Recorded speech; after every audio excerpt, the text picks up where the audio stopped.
Adik sana. Buat dokumentari.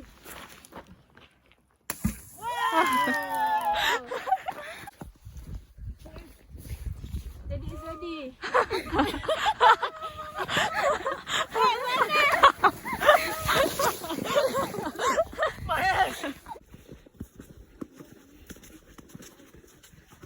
We're gonna be.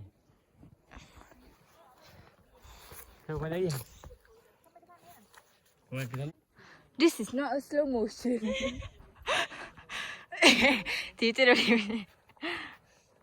Good job. Of course.